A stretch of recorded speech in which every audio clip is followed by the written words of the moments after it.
গুরুত্বপূর্ণ হামা শহর বিদ্রোহীদের দখলে, দামেস্ক বিপদের মুখে। সিরিয়ায় বিদ্রোহীরা মধ্যাঞ্চলের কৌশলগতভাবে গুরুত্বপূর্ণ হামা শহর দখল করে নিয়েছে। এর আগে তারা উত্তরাঞ্চলের আলেপ্পো শহর দখল করে। হামা থেকে সিরিয়ার সেনাবাহিনী প্রত্যাহার করা হয়েছে, যা প্রেসিডেন্ট বাশার আল আসাদ এবং তার মিত্র রাশিয়া ও ইরানের জন্য বড় ধাক্কা। বিদ্রোহী গোষ্ঠী হায়াত তাহরির আল শাম ও তাদের মিত্ররা দ্রুত গতিতে হামলা চালিয়ে হামার কেন্দ্রীয় কারাগার দখল করে বন্দীদের মুক্ত করে। বিদ্রোহীরা বিভিন্ন দিক থেকে হামা আক্রমণ করে এবং সেনাবাহিনীর সঙ্গে সংঘর্ষে লিপ্ত হয়।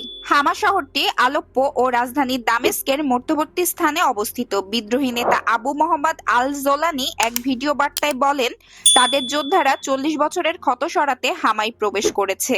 হামার পতনের পর বিদ্রোহীদের হোমাস শহরের দিকে অগ্রসর হওয়ার পথ খুলে গিয়েছে। Pranati Rahman, international desk, press 20 Bangla.